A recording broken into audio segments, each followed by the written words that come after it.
All right, everybody. So official on the record, good evening. Welcome to our latest guest speaker event in the Rutgers Business School Master of Science in Digital Marketing Program Speaker Series. If you don't already know me, I'm Stacy Smolin Schwartz. I'm the founding director of the Masters of Science in Digital Marketing Program here at Rutgers Business School. And tonight I am very pleased to welcome Kinda Wilson, who is my has become a friend and a colleague and is a wonderful award-winning marketing instructor with business experience that ranges from corporations to nonprofits to founding startups.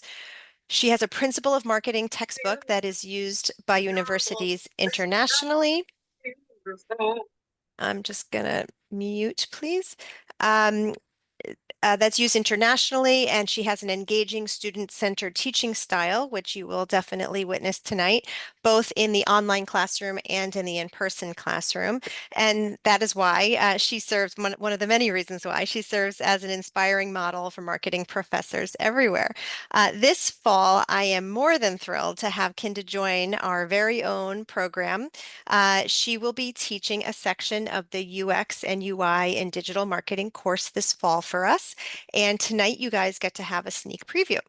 As marketers, we may not be the ones personally designing checkout flows or picking our color palettes, but we are absolutely responsible for the results of those decisions. And that's why understanding the principles of user interface and design psychology is so valuable. What your audience sees and how you make them feel can directly impact your marketing outcomes. So in this session, Kinda will walk us through how aesthetics and interface design affect the digital user experience and how you as a marketer can use those tools to strengthen your brand, guide user behavior, and improve accessibility. So Kinda, we are excited to have you here, and I welcome you to dive right in. Hi, everyone. Welcome. We're going to have fun this evening, or whichever time zone you're in, we're going to have fun. We're going to go at a pretty quick pace here. And yes, this is going to be interactive. That doesn't mean you're going to have to make any speech by the end, but you're definitely going to be interacting here and not just listening to me talk at you for a solid hour. So let me go ahead and pull up my presentation here and we will get started. So this is Say It With Style, Visually and Cohesively Branding Online. We're going to cover some branding elements that are the foundation for some user experience stuff that we're going to do. So before we get too far into me chatting, of course, we want to start with just some feedback from you. So I hope you got the message to get by your laptops, because we're going to start out with something really fast. I'm going to put a website on the screen. I'm actually going to copy it over to the chat box as well for the URL. And I just want you to jump over to the website, scroll through it for 10 seconds, and then in the chat box, just put any thought that comes to your mind, okay? As your experience going onto this website. Are you guys ready? This is going to go fast. All right, I got a thumbs up from Ben. Perfect. CameronsWorld.net. I'm going to put it in the chat box as well so that you can go. I feel like I'm gonna put a countdown timer on. I feel like we're on a race here. You have 1 minute. The timer's going.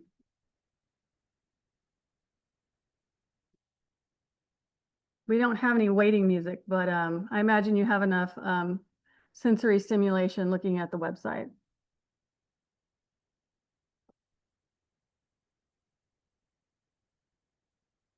And those of you with your cameras on, you're welcome to give me like human emoji feedback too up to your reaction going through the website. You have 30 seconds. Scroll through it. What are words that come to your mind as you look at it? Spam, early 2000s, childlike, too junky, no direction, not user-friendly sites, too dynamic. Oh, someone's using 10 seconds left. My countdown timer music.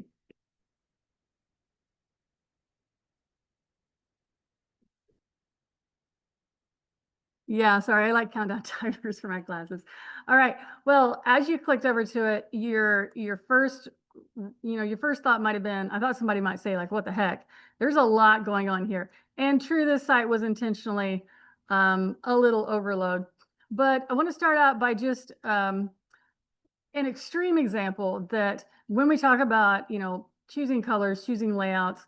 It's more than just, oh, this is a certain color on a screen. It definitely affects the user experience. So we're going to be covering a couple of different things today.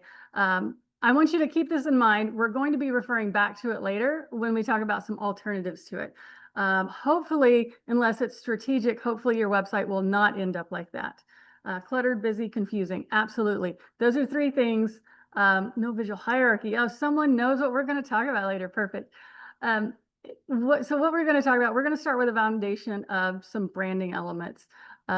Before we start talking about how that we use color in different ways, or how that we might use different fonts or font hierarchy, we want to talk about the foundation of like which fonts and colors and images do we even choose. And this is Stacy mentioned something really important about being a managerial perspective, and I think that's really important because I've never had a job as a graphic designer of a company, but I've used this a lot, and as a marketing manager, I've been responsible for the one developing strategy for this.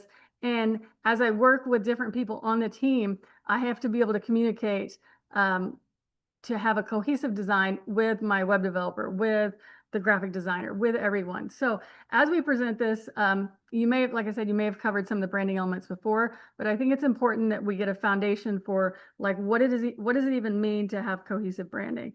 So we're going to cover fonts, colors, images, just a basic for that. And then we'll get into start getting it into design layout and some UX psychology, touching on it just a bit. So we'll give you a few pieces here and there. So when we talk about cohesive branding, say it with style, cohesively branding, just wanted to clarify a couple of things on that. When we talk about branding, some of you may be at a company where you already have a pretty clear brand identity established. Some of you may be launching a new project or a new company. But when we talk about a brand image, what we're wanting to do is cohesively say the same thing with everything that we have visually. So what that means is our wording should say one thing, should say our brand image, but also everything we use visually, our colors, our fonts, even the image should say the same thing about our brand. So one thing you're going to hear me say quite a bit over the next 6 or 7 minutes is everything should work together to say the same thing.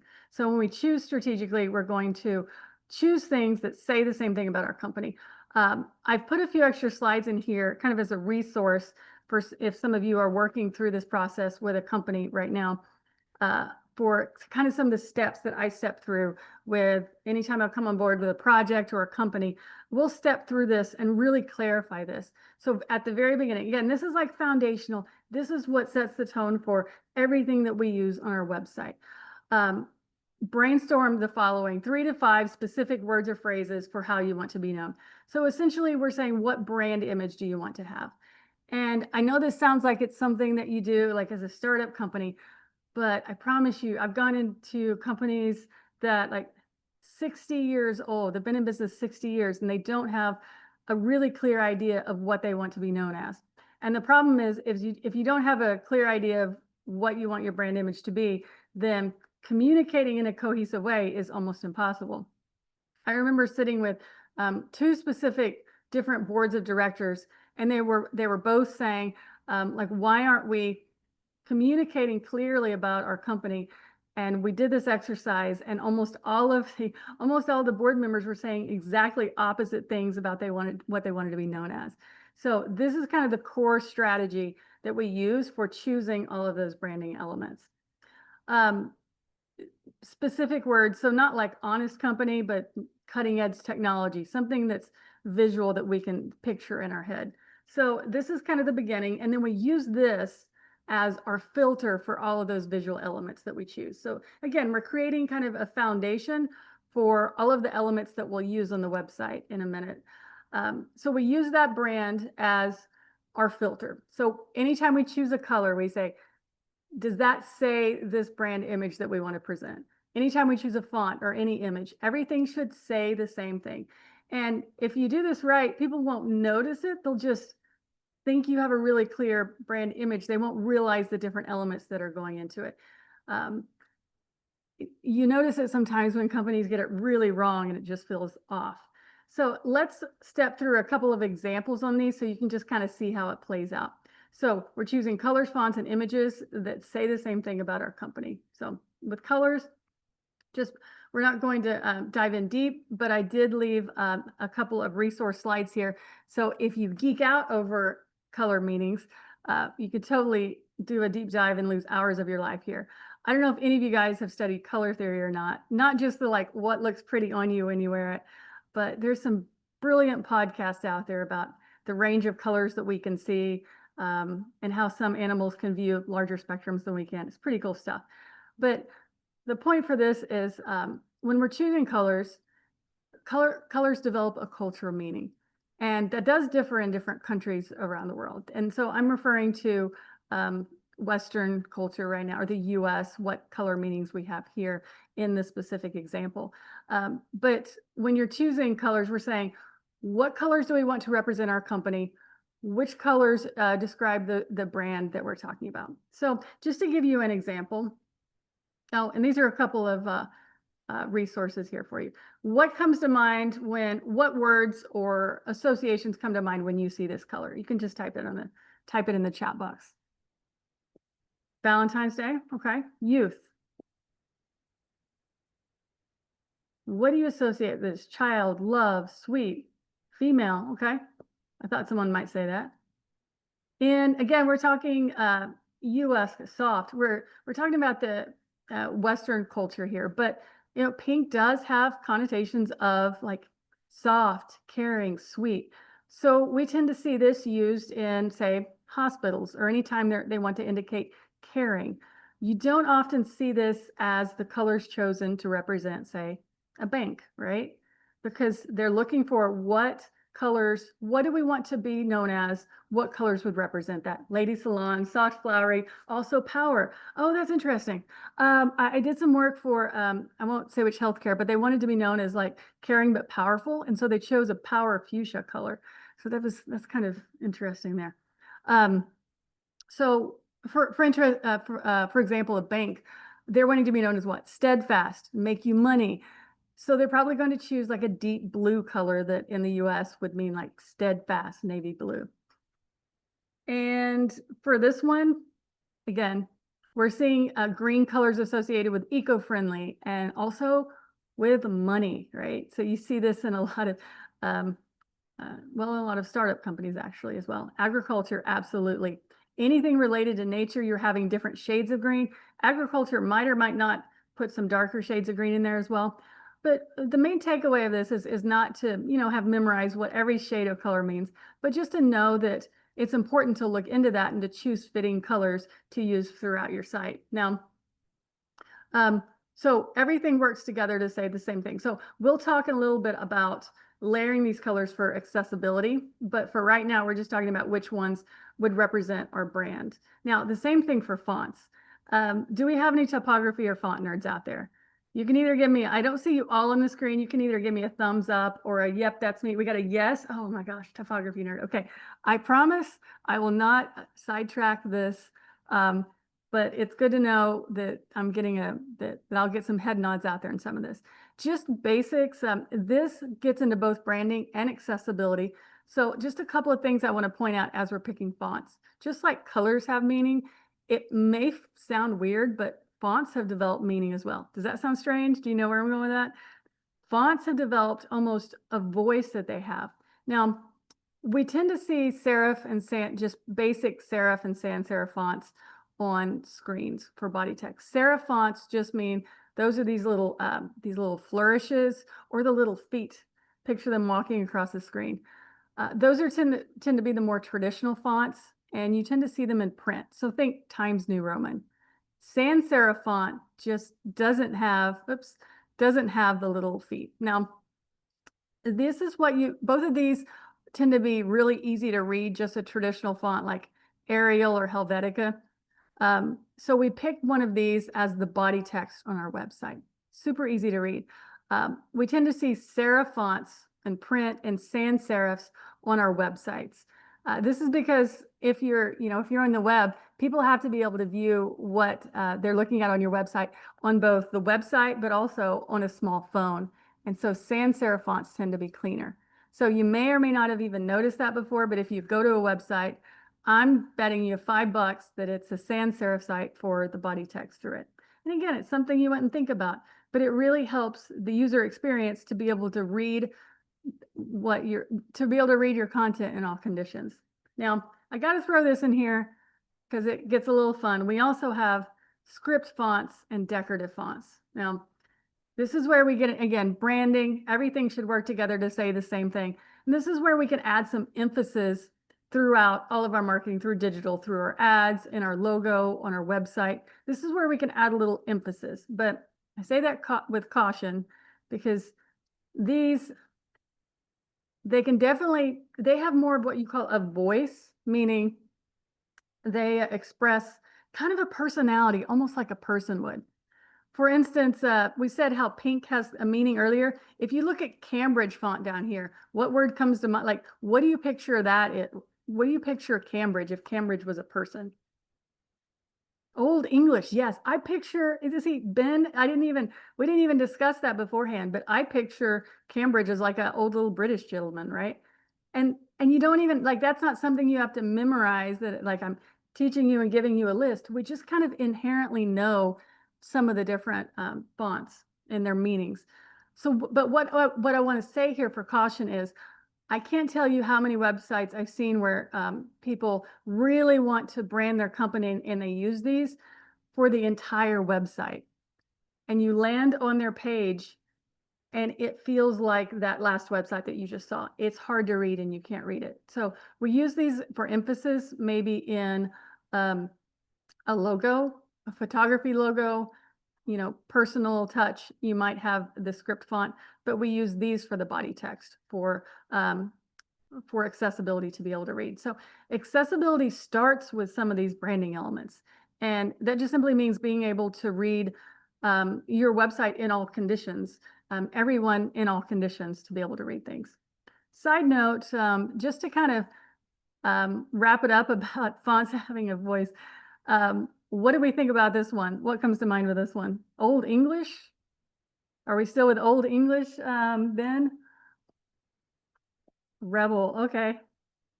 I think a, a, childlike letters, right? Bubble letters, vintage, okay. Cartoon, childlike fun. The reason why I want to say this is because it does affect how people perceive you. And believe it or not, 90s Gen Z vibe. I recently got an email from a bank with all the letters in a very similar font. And you just feel when it's off because it didn't match with what they were trying to say that they were. Graffiti, okay. None of those things the bank probably wanted to be associated with. So everything works together to say the same thing. And then the last element, so we've got choosing colors and fonts. And then I also wanted to make a note that that you'll see in a minute how images can really have an effect on your website and really add a vivid element of how to express your brand and or selling your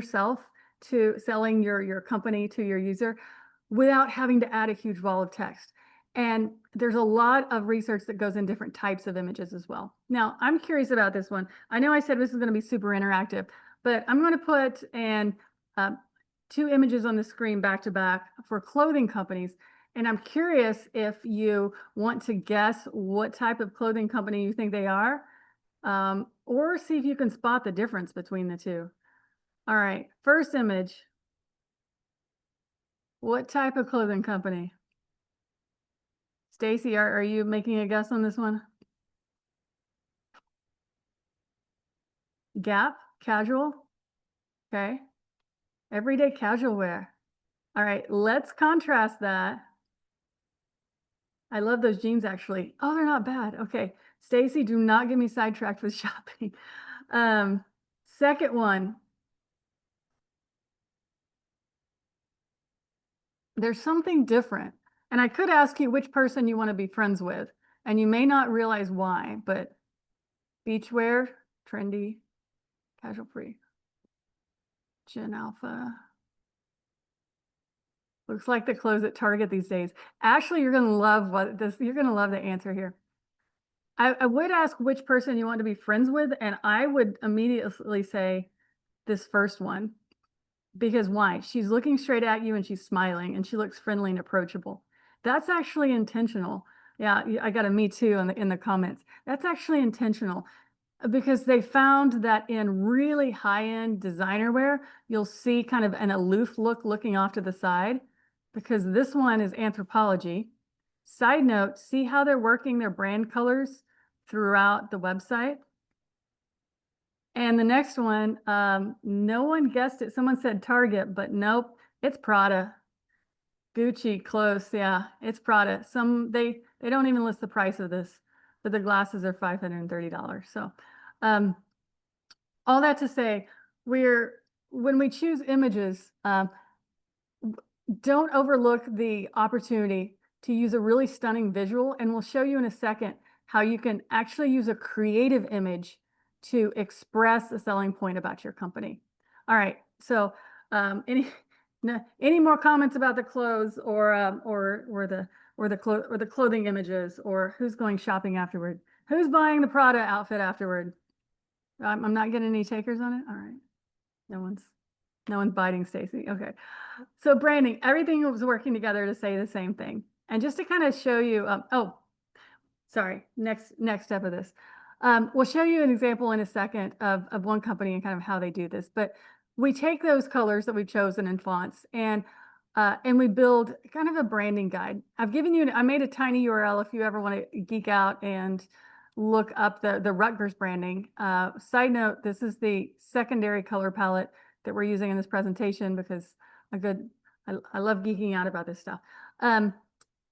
So the point is as a marketing manager, what we want to do is create sort of a recipe so that no matter who we're dealing with, everyone can have the same recipe for this is how you present our brand. I can't tell you how many companies and projects I've worked on where they don't have this, and even just launching a singular product, and we've had to create this because I want everything looking cohesive no matter who I'm working with.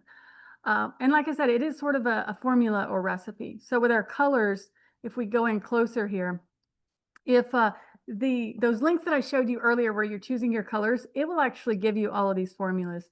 And these two colors here are what you're going to be using on your website. The hex code is most of the time what you can use on any web template, or this is what you pass along to your graphic designer for what you want. We had one company, again, they covered half a state and had 5 campuses. And when, and anytime anyone in the whole district wanted something made or ran an ad or wanted something printed, they just said, just pick a shade of blue, and they made up their own color. So we had everything across the whole company just in a million different shades, and it got very confusing. So this allows for cohesiveness across the board. We do the same thing with fonts, and we basically just give everyone a recipe for how to present our company. So you might be creating this, or you might be working from this. So you might check with your team if you're, taking over a position and say, get the branding guidelines so you can use that as you're having someone build a website. So just as an example here to wrap this section up, to show you a little bit about how this plays out on a website. I'm going to put a logo on the screen. Tell me what brand words come to mind associated with this company. What do you think? It's Mercedes. What words come to mind that you think are associated with a company? Luxury. Luxury German. Classy. Ben's going to get the free coffee gift card for most interaction for class. Bad drivers. Okay. Okay. Luxury, precision, design. Anybody else? We still got a couple more. We got a couple of luxuries and design. Legacy, something mechanical, high class. All right. So if you notice, we're getting similar sounding words. Classy. Okay. Did anyone think, like, no one said cheap on it, which means something. It means they're branding pretty cohesively. So they have a product that backs up what they're saying, but what they're saying, they're presenting their image pretty cohesively. New money. Okay. So let's see how that plays out. What are their branding colors that they picked that they're using? We can kind of look at the logo there. What do we see? Silver, black. Okay. So that definitely represents those colors, those colors, those words that we talked about. And let's pop over to the website.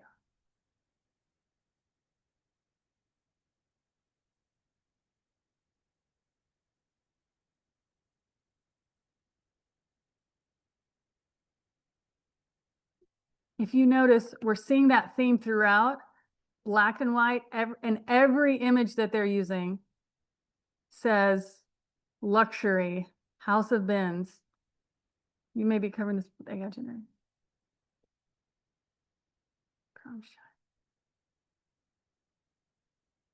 Oh, okay. I'll pick that one up on AI later. One we may get. Okay. We do have some AI guidelines that we work with, but I'm not sure if it's exactly the ones that you're talking about. Well, on this though, you can kind of see how they work those colors, and everything that they're saying visually on the site says who they are. Sleek, okay. Kind of see, what do you think, guys? Thumbs up or thumbs down? Do you think they're representing pretty well visually what their brand image is? I think so.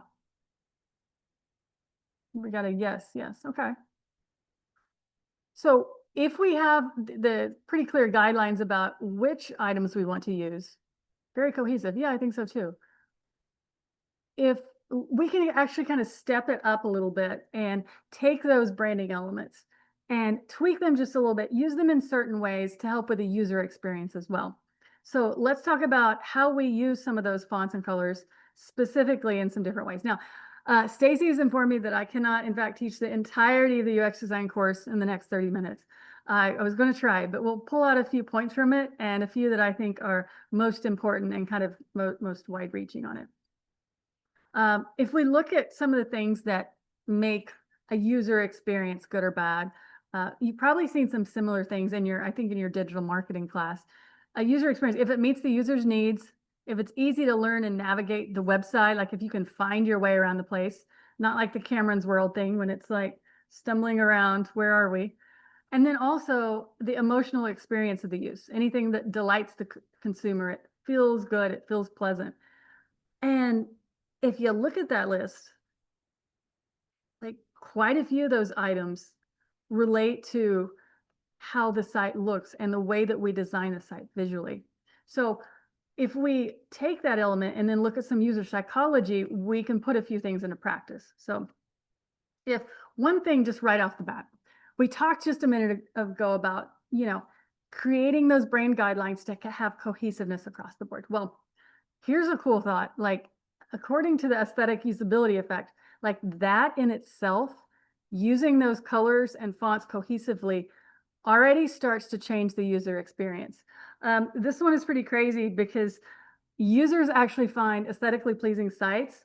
They view them as more usable. Like, it doesn't even make sense because we're basically saying that it's aesthetically pleasing, it's prettier. Just even that alone starts to make users view the site as more usable.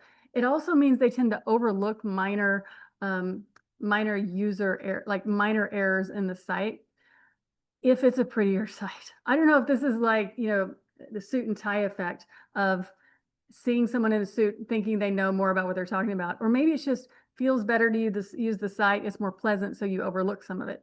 But all that to say is, even us starting to put those brand guidelines into place, that helps the user experience. Doesn't mean we stop researching and lining out all the errors on our site. It just means that in itself helps. So one thing that we do is use the concept of repetition in design, which means we take those colors and fonts that we decided on, and then we use them consistently throughout the site. And we use them in similar ways throughout the site so that users know what to expect as they go through the experience of using our website, our app, etc. So the aesthetic usability effect. And now user psychology, if we add on to that, here's just one of the main things that I want to tell you. And this one's pretty intuitive when you think about it, but it is the one that kind of branches off and affects so many things. And it's people have a limited short-term memory and imperfect use case scenarios. So you can talk about Miller's Law, et cetera, about how many things we can hold in short term.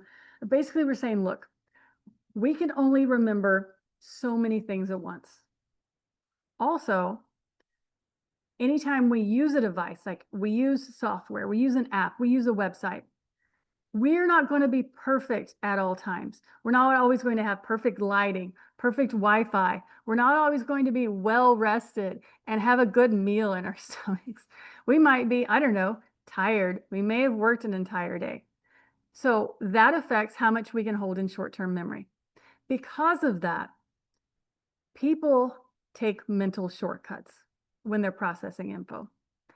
Also, when you land on a site, if we're landing on a homepage, people, because of this, tend to get overwhelmed with a large amount of text and a ton of choices thrown across the screen. They kind of get the feeling that you might have had landing on that Cameron's World website. Now, if we know this, now again, I'm not talking about like an internal page of like an About Me section, but just landing on a page and having an entire wall of text, it gets overwhelming. So there are several things that we can do strategically with our design to help users, to help not be overwhelmed, and then to also help guide them through the site for the user experience. And you can, yeah, you can know this. Like, what do you feel when you land on a page and there's just a giant wall of text, or you open a page and there's just so much huge paragraphs? It feels, after you've had a long day at work, it feels daunting. It doesn't feel, um, it doesn't feel like a calming and peaceful experience. All right, so here's what we can do. People are overwhelmed by too many options and the dreaded wall of text, which I feel like that's like a Princess Bride or something. The what was that? The dreaded swamps. Like the dreaded wall of text. I'm going to refer to it as that from now on. So we're going to avoid the dreaded wall of text. What are some things that we can do? Someone already mentioned it too. I should be like giving out prizes for people that guess what I'm going to say ahead of time. I'm looking here. Someone already mentioned hierarchy. But one thing we can do, first of all, pare down to the most important points and choices. Now, guys, look at me. I know this is hard as marketers. This is the one thing probably that I deal with most is I know we love everything about our product and company, and we want to tell people everything all at once, right at the beginning. Just pull it back. Just like if you were in person with me, I'd make you all say, like, just pull it back. What's most important? Now, if I'm not saying cut off everything from your website, but we can pull some options up to menu. We can organize them in different ways, like we'll talk about. But right at the beginning, pare down the most important thing. What do you want people to know? Indicate which things are most important. We talk about that with hierarchy. I'll show you in a second. So we can use those. We can actually use some of those branding colors we did earlier. We can use those fonts, make the fonts bigger to show they're most important, and the important message front and center. Now, you may have heard some psychology about, the pattern that people read through screens, the F-shaped pattern, or we tend to read upper left. We tend to read upper left to bottom right. So what we want to do is put important information, what we call above the fold. So when you land on a screen, they shouldn't have to scroll down to see it. It should be on the screen as they land. On a phone, it's slightly different. People actually view, because the way you're holding your phone, you can just pick up the phone in your hand and see like how you're holding it. But people tend to people tend to view this space first. Oh, this space first, and it's easier for them to click more accurately in the middle. So our important items are buttons right in the middle of the screen instead of off to the edge like you might put on a website. It's most important. It's really important on a phone viewing experience. And over half of your users will be on a phone unless for certain, there are exceptions for different types of products. But so show importance, indicate which things are most important, put them front and center, straight in the middle of the phone, as on a landing page if you're creating a landing page. So example, what do you see at the beginning? Important text hierarchy. And we're getting into the von Restorff effect here. Anything that looks different will stand out and will be more easily remembered. So we can use our branding colors in this as well. So let's try this out real quick. You knew I was going to do it, right? All right. I'm going to put, actually, let's do a digital ad. I'm going to put it, this side note, these concepts translate across the board to pretty much everything you're designing digitally. So let's try this. I'm going to put an ad on the screen and look at it for 3 seconds or less and type what you think the most important takeaway is. You guys ready? And we'll go straight into a second one. I'm seeing some nodding heads. Alice is nodding her head. All right. Go.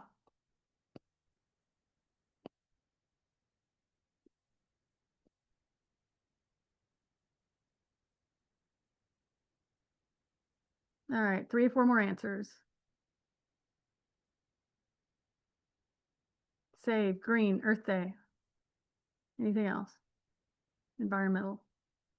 Now, if you notice a couple of things here, we've got hierarchy, we've got large font here, we've got a lot of space here, which we'll talk about. Also, someone said eco sofa. This is a look, they've used, instead of putting the dreaded wall of text, we've used images in a really creative way to express something. A picture is worth 1,000 words. This will come into play in a minute. All right, you ready for the next one? 3 seconds.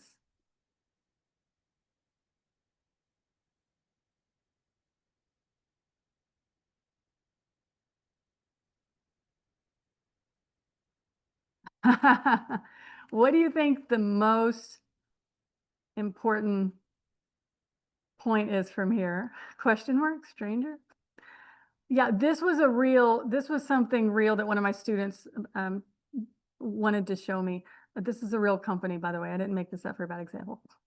What I want to show you here is that this is kind of a total lack of hierarchy. I love all the question marks, like we don't really know. They have made it as hard as possible to figure out what they offer and why you should go with them. And the thing I want to point out here is, remember, people are tired, people have a short attention span, and also can only process so much. Make it easy for them. If you emphasize everything, you emphasize nothing. This is something, feels like I need a real estate degree. Exactly. They've made it as hard as possible to figure out what's going on here. If you emphasize everything, you emphasize nothing. This is something else that I see marketers doing sometimes with their websites, is they think everything is so important. But this is why it's so crucial to say, what is most important? Get that message across. And then oh my God, it's just, I can't look at it anymore, guys. I feel like shortness of breath just looking at it anymore. As opposed to, like, I just went over to West Elm today and clicked this. Large picture. We've got all the different categories up here, but they're pitching one idea to you. We're going to come back to this in a little bit, but I want to show you the other two. This will start adding into the other things as well. What else can we do except the dreaded wall of text? Help organize content. So you may need to have a lot of content. We'll talk about Rutgers in a second and how they do their website. You may have a lot of website, but you can, a lot of content. You can organize it. So we can take those brand colors and use it as color blocks. On a lot of websites, you will actually see whole stripes of color to organize it. And it just feels more like a closet organized. You know, all those organizer shows that got really big and when COVID hit? It just feels like it's organized. It doesn't overwhelm us like that real estate one did. Give it room to breathe. We call this negative space or white space. And if you were here in front of me, I would make you go like this and go, let it breathe. We want to fill up everything. We want to fill up everything with everything that we know and tell people everything we know. Let it breathe, guys. Take off half the stuff. Make it clean. And then when we interest them and we draw them in, and they can click through and learn more information. But if you're trying to get someone through a click funnel and they can't find the click funnel, it's going to be a problem. All right, let me show you some examples here. This one's an ad, but if we look at it, again, we've got a clever picture. I'm sorry, it's a light bulb in his bread. Like, it draws me in. Hierarchy. I know what they think is most important because it's the largest here. They've also grouped things, and this is called proximity, but they've grouped things in categories about, like, these topics are all together. Also, look at those branding colors, you guys. they pulled in the branding color and they used it in their font. Lots of white space, and it just feels a lot cleaner, doesn't it? Oh, here we go. I just clicked over to PetSmart for this one. What are we saying here? Same thing, right? If you're starting to notice a theme here, importing things above the fold, like the fold in a newspaper. We've got the image again. Come on, look at the dog and the cat. Who doesn't love a dog and a cat in a picture? So this is important. We've got the large text important. And notice how we've used the branding colors as menu, as stripes for advertising, and then to also put the menu in. And it helps organize things, but it's also reinforcing that repetition of the brand colors throughout the site. Isn't it kind of fun once you start like playing detective with it, guys? It's fun, right? And then the last part, we can show importance, we can organize content, and then we can guide the user. So this is kind of similar to what we talked about before. Is we talked about the most important things, but as we do our research, you might be looking through heat maps of your website, or you may be looking through just where the flow of where people have clicked. You may know already, hey, this is what people tend to try to find. This is where they need to go. Let's show them that. We can use the colors, our branding colors even, to indicate where they should go in the click funnel. Secondly, we can use colors. This helps so much in user experience. We can use colors to actually indicate a destructive action. Say, I don't know, if you're working on a project late at night and you accidentally click delete because it looks just like save, you might be a little upset and have a bad experience. So let me show you how this works for how we can use color in our website to help kind of create an obstacle or a barrier. This is Padlet. I love me some Padlet. We use it in class. And as we see, they pulled the red and said, move it to trash, more board to trash. Why are they doing that? They're just saying, hey, note, something's different here. Ding, ding, ding. Everybody, be careful.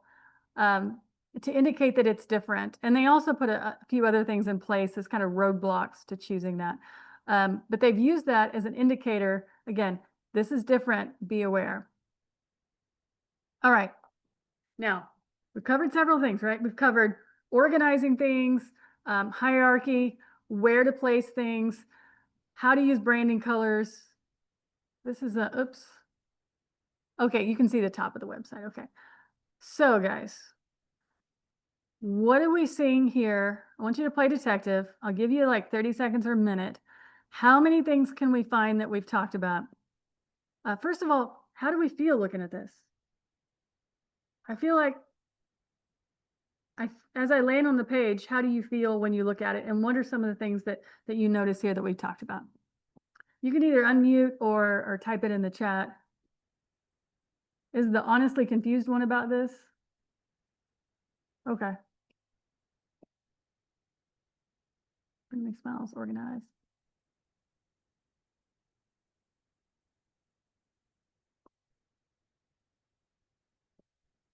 What's the confusing, Ben? Hi there. Yeah, no, I mean, I think it's definitely better than some of the others. I mean, I guess maybe I'm just not so knowledgeable about golf, but at first I was like, oh, I understand it's a high quality lawn, but like, what's the connection to golf exactly? Maybe that's just, personally, I'm not so knowledgeable about golf though. Oh, okay. I see. It's a lawn care company, so I get this. No, this is good to know. This is why you do research. I have no association with them, so I'm not I don't care if we think it's good or bad, but this is why it'd be important to do research and see if anyone gets the tagline. I think they're trying to say they're good enough for a golf course, so you can trust them with your lawn for their lawn care. But this is why we do research with user experience, because we can create something and think that people understand it and it'd be falling kind of flat. For the overall, like for some of the strategies though, what are some of the strategies you're noticing? Okay, we've got pleasant, clear brand colors. That's great. Thanks for chiming in there, Ben. Lawn, green is connected to the lawn. Okay. Organized marketing message, navigation with 2 rows. All right. So when you land on their website, I can kind of guess a couple of things here. Yeah, you guys are pointing out several things here. I can kind of guess a couple of things when I land on their website. I pretty much know what their customers want because they've done research and they know that people want to see pricing and they want to get started. So they're using that knowledge of customers to say, okay, this is what they want. Let's make it as easy as possible for them to find it. Yes, somebody mentioned colors are cohesive, definitely. You can tell they've picked, it's a lawn care company, so they picked green and then they pulled that into the website. I like it. Now, if you notice, they organized it into stripes of color here. If they would have just put this all on the screen, it would have been a little messier. I do want to point something out here. If you notice, also we can use color to help with navigation as well. So this is showing us where we are on the website. Also, when white is in the background, the font is black. When green is in the background, the font is white. Any guesses to why? Readability, yeah. So one thing, we talked about how we have readability and accessibility with fonts, but also font color contrast is really important when we're designing our website. Absolutely, the color contrast is important because, again, we want people to actually be able to read the things that we create. So I think we covered, let's see, oh, the large image hierarchy, front and center, largest items right here. So I think we've, I don't play golf either. I've never actually been on a, have I even been on a golf course? I don't know, but I thought it was a good lawn care company. So this is an example of some things that we talked about. And, oh God, okay. Let me jump down to, oh, one other thing I wanted to say as we saw that menu item there, we want to make sure that we have enough contrast as we're using those branding colors. Sometimes I'll have a company or even student project, them picking out some really cool brand colors. Maybe they picked out pink. And the problem is when they go to layer it with something, they haven't thought about the contrast and we can't actually read what they wrote. This was a website I dropped in on. I was actually interested in their company probably 3 weeks ago. Like this happens. And eventually I got frustrated.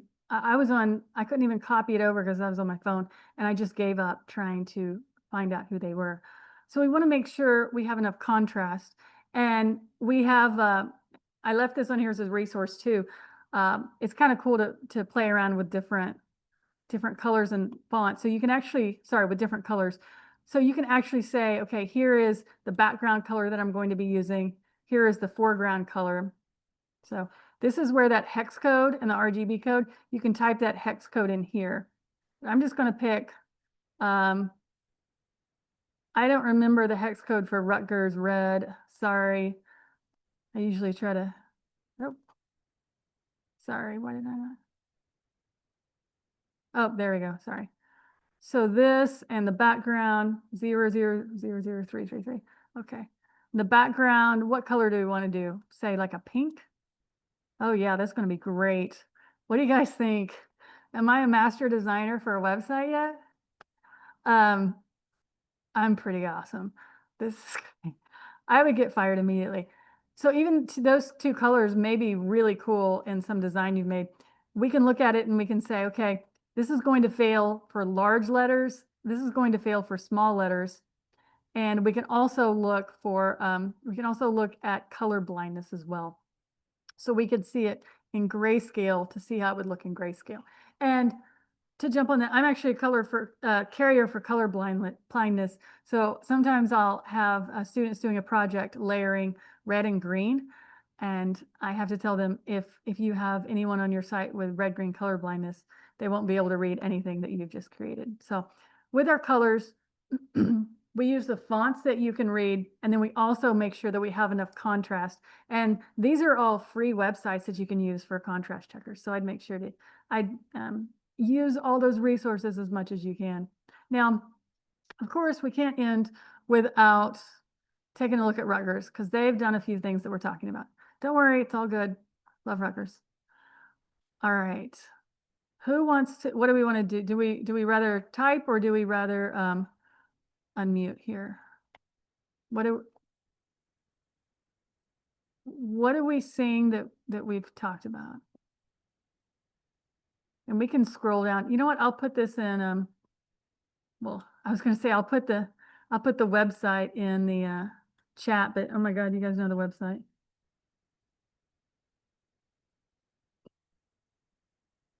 I put a little plug in case we've forgotten the website name. All right, what are we noticing? We've got diversity. Swati, that's a good catch. Student interaction, okay.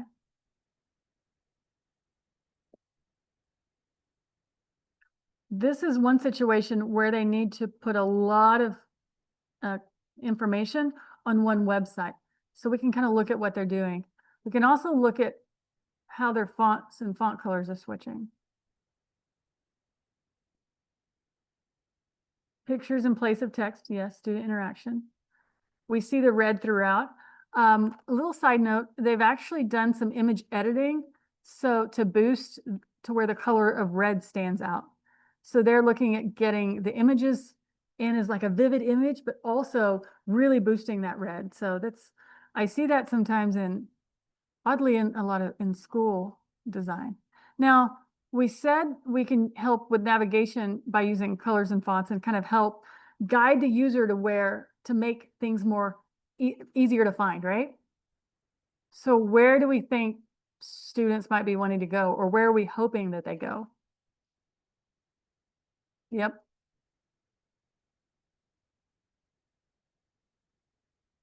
Yep. It's red, apply. Exactly. And it actually kicks us to the middle of the page, right where they can apply. When you get here, they've also used colors to help you. Again, it's a site that has a lot of information. So they've used the colors in the navigation to let you know, hey, it's okay, you're not lost, you're right here. And we can keep kind of the hierarchy of the navigational structure of the website, the URL structure. Apply is red, yeah. They've used some their secondary colors here. That's interesting. They've also used, see how they use the blocks of colors? Rutgers also used sans serif for the body text. Ding, ding, ding, absolutely. So we said sans serif on a website is easier to read. We also said sans serifs tend to be used, looked at as more modern. So if they were picking a side to go on the branding, it looks like they're going more toward, hey, we're cutting edge, we're up to date on the information that we're teaching, sans serif font. All right, well, I won't make you look through the whole Rutgers website. You've probably been here before, but I wanted just to give you kind of a new look at, or a different look at something that maybe you've already been, that maybe you've already looked at in the past. All right, I think we're almost at time. So again, we're using branding, we're picking our branding colors, keeping it cohesive, and then using some of those strategies to really help organize things so we're not overwhelmed and we can find what we need to find on the site. Stacy, I'm open to if anyone wants to throw out any questions or has any, tidbits of good nerd knowledge for any of this stuff that they want to share. I'm open to any of it. Thanks for hanging out and interacting, you guys. It would have been really awkward had nobody answered anything. So thanks for that. I appreciate it. Thank you so much, Kinda. Does anyone have a last question before we wrap up? Ben. Thank you. Yeah, I just had a quick question. Thanks so much for the lecture, Kenda. Really, really enjoyed the lecture. So just a quick question. So I know you mentioned that, script fonts are often used in logos to convey, personality and very, stylish, personalities, if you will. But that most of the website uses most of a website, any given website uses, serif font or sans serif for readability. So I guess given that and, the Prada example where, prices are seem intentionally hard to find. I was just curious, do luxury or premium brands ever use, harder to read fonts more broadly, beyond the logo to sort of like signal, exclusivity or elevate their image, even if it affects usability?